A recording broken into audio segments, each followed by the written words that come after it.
మీకు అలాగే నమస్తే, చెప్పండి. ఛానల్ మిత్రులందరికీ కూడా మ్మ్. నమస్తే. ఏమోనండి మీరు చెప్తున్నారు, మాకైతే తెలియదు. మ్మ్.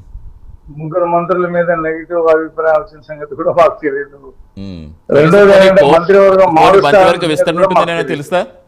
మంత్రివర్గ మరి విస్తరణ అనేది ఏమన్నా తెలిసిందా? ఏ పత్రికల్లో వచ్చిందో, ఏ మీడియా చెప్పిందో, లేకపోతే ఏ సంస్థ చెప్పిందో ఆ. నాకైతే తెలియదు. మ్మ్. ఒక అధికార ప్రతినిధిగా మంత్రివర్గ విస్తరణ ఉంటుందని కానీ, మ్మ్.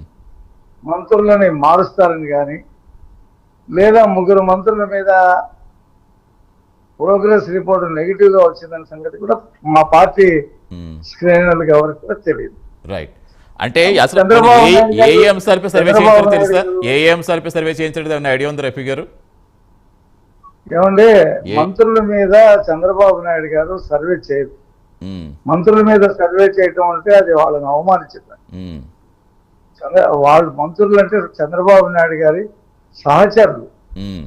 ఆయన ముఖ్యమంత్రి, మిగతా వాళ్ళు మంత్రులు ఎస్. సహచరులు. మ్మ్.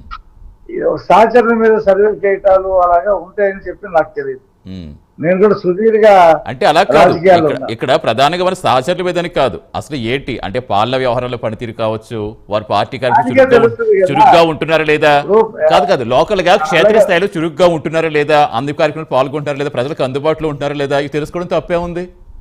ఇప్పుడు చంద్రబాబు గారి గురించి తెలిసిందే, ఆయన నిద్రపోనివ్వరు. రాష్ట్ర వ్యక్తి పవన్ కళ్యాణ్ గారి గురించి తెలిసిందే, ఆయన కూడా ఎక్కడికైనా సరే వెళ్ళిపోతారు, ఏ కనీసం సెక్యూరిటీ ఉందో లేదో కూడా చూసుకోరు. మిగిలిన మంత్రులు కూడా ఆ స్థాయిలో ఉన్నారా లేదా అని తెలుసుకోవడం తప్పేంటి? అయితే ఇక్కడ ఎలా ఉంటుందంటే, మ్మ్. మా పార్టీలో ఒక వ్యవస్థ ఉంది, ప్రోగ్రామింగ్ కమిటీ అని. మ్మ్.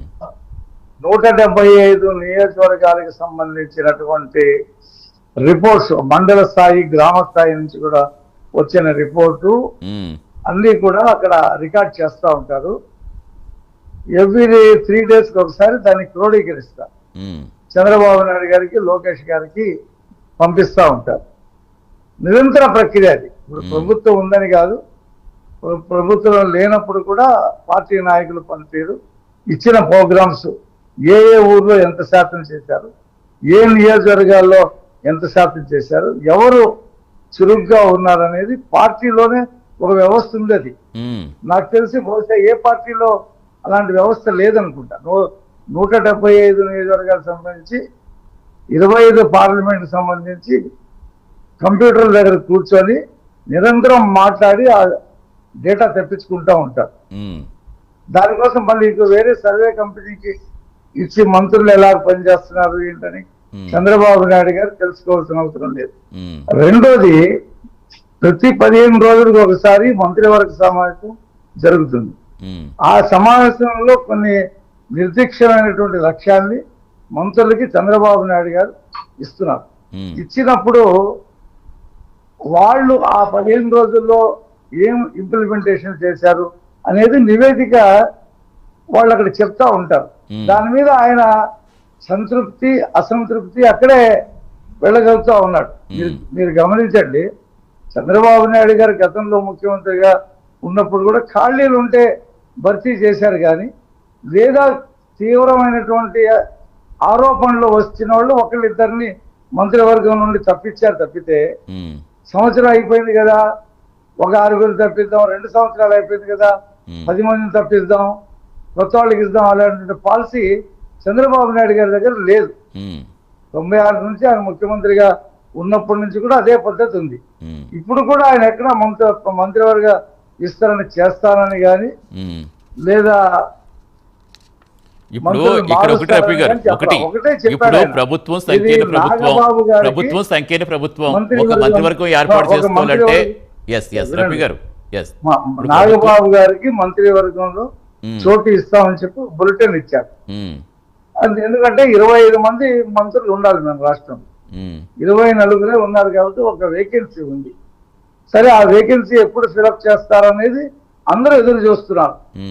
నాగబాబు గారిని ఎప్పుడు మంత్రి పదవిలో తీసుకుంటారా, పవన్ కళ్యాణ్ గారు ఏం చెప్తారు, ఎందుకంటే వాళ్ళ కోట వాళ్ళకి ఆయన ఎవరి పేరు సూచిస్తే వాళ్ళని మంత్రులుగా కొనసాగిస్తారు. అది సంకీర్ణ ప్రభుత్వంలో ఉన్నటువంటి ఇది. రెండోది ఏంటంటే ఈ మంత్రివర్గ కూర్పులో కూడా ఇటు మహిళలు, మైనారిటీలు, ఎస్సీలు, ఎస్టీలు అందరినీ కలుపుకొని మంత్రివర్గం ఏర్పాటు ఉంటుంది. ఇవన్నీ కూడా జిల్లాల ప్రాతినిధ్యం ఇవన్నీ ఉంటుంది. కాబట్టి అదేదో సర్వే వచ్చింది, ఆ సర్వేలో 3 మంత్రులు పనితీరు బాగలేదు కాబట్టి మారుస్తారనేటువంటి ఆ విషయం, దానికి సంబంధించినటువంటి వార్తలు మా పార్టీలో అయితే లేవు. మేమైతే ఎక్కడా కూడా డిస్కస్ చేసుకోవట్లా. అయితే విస్తరణ ఉంటుంది అనుకోకర్లేదా? 4వ తారీఖు నాడు ప్రభుత్వ ఫలితాలు వచ్చినాయి. ఈ రోజున సాయంత్రానికి తేట తెల్లమైంది. అవును. 12వ తారీఖు నాడు ప్రభుత్వం ప్రమాణ స్వీకారం చేసింది. ఆ రోజుకి సంవత్సరం అవుతుంది. 12వ తారీఖు నాడు మేము 2 బృహత్తరమైనటువంటి కార్యక్రమాలు చేయబోతాం. ఒకటి, నీకు 10,000, నీకు 10,000, సరే నీకు 15,000, నీకు 15,000, నీకు 15,000 ఎక్కడా అని అడుగుతున్న వాళ్ళకి కరెక్ట్ గా జవాబు చెప్పబోతాం. అలాగే అన్నదాత సుఖీభావుకు సంబంధించి డబ్బులు కూడా 12వ తారీఖు నాడు ఏపోతా ఉంది. ముఖ్యంగా ఇవాళ 2, 3, 4 ఎక్కడైనా కలిస్తే, ఏ పెళ్లిళ్ళ దగ్గర అయినా కలిస్తే మాట్లాడుకుంటున్నటువంటి అంశం ఏంటంటే మెగా డిఎస్సి గురించి. మీ అబ్బాయి రాస్తున్నాడా, మీ అమ్మాయి చదువుతుందా, కోచింగ్ తీసుకుంటుందా, రేపు 6వ తారీఖు నాడు ఎగ్జామ్ ఉంది కదా అనే చర్చ బాగా జరుగుతుంది. ఎందుకంటే 6వ తారీఖు నాడు ఎగ్జామ్ జరుగుతుంది, తొందరలోనే రిజల్ట్స్ వస్తాయి. ఈ బళ్ళు తెరవడంతోనే ట్రైనింగ్ అయ్యి కొత్త టీచర్లు స్కూళ్ళకి వెళ్ళటం జరుగుతుంటుంది. మా కూటమి ఇచ్చినటువంటి వాగ్దానాలు ఒక్కొక్కటిగా అమలు చేస్తా ఉన్నాం. నిన్న 1వ తారీఖు నాడు దుర్వినియోగం అవుతున్నటువంటి ఈ ఇంటింటికి బియ్యం అనేటువంటి దాని మీద వ్యాన్లు ఏమైతే ఉన్నాయో వాటి ఖర్చు ప్రభుత్వానికి భారం, వాళ్ళ జీతాలు, వాళ్ళ ఇవన్నీ కూడా ప్రాబ్లం ఉంది. కాబట్టి దేశవ్యాప్తంగా అన్ని రాష్ట్రాల్లో, మన రాష్ట్రంలో కూడా గతంలో ఉన్న పద్ధతిలో జాతీయ పంపిణీ దుకాణాల ద్వారా నిరంతరం ఒకరోజు సెలవు అనేది లేకుండా 365 రోజులు తెరిచి ఎప్పుడు సరుకులు కావాలంటే ఒక బియ్యమే కాదు 7 రకాల సరుకులు అందిస్తూ 60 సంవత్సరాలు దాటిన వృద్ధులకి, వికలాంగులకి ఇంటికే దాదాపు 15 లక్షల మంది ఉన్నారు. ఇంటికే ఆ బియ్యము, ఇతర సరుకులు తీసుకునేటువంటి వెసులుబాటు రాష్ట్రంలో, దేశంలో ఎక్కడున్నా సరే పెన్షన్ తీసుకునేటువంటి పరిస్థితి, 3 నెలల తర్వాత అయినా వచ్చి తీసుకునే పరిస్థితి. అలాగే ఏ జిల్లాలో ఉన్నప్పుడు కూడా ఆ ఊర్లో నేను ఉంటున్నానని చెప్పి చూపిస్తే అతని ఏలుముద్ర ద్వారా అతని రేషన్, అతని పెన్షన్ తీసుకునేటువంటి పరిస్థితిని కల్పించాం. ప్రజలు హర్షిస్తా ఉన్నారు. ఆగస్టు 15న మహిళలకి ఉచిత ప్రయాణం వసూళ్లు చేయబోతా ఉన్నాం.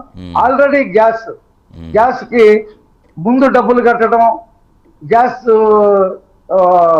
బండ తీసుకోవడం, రాలేదనేటువంటి ఇబ్బంది అవన్నీ స్టార్ట్ అంటే మీ ప్రధానంగా మీ పార్టీలో ఈ 1 ఇయర్ పాటు ఏం చేస్తారు, ఇంకా ఏం చేయబోతున్నారో దాని మీద డిపెండ్ జరుగుతుంది. కానీ మంత్రివర్గానికి సంబంధించి అయితే ఎవరు ఈ 1 ఇయర్ కాలంలో చాలా పనులు, అది చెప్పాలంటే సరిపోదు.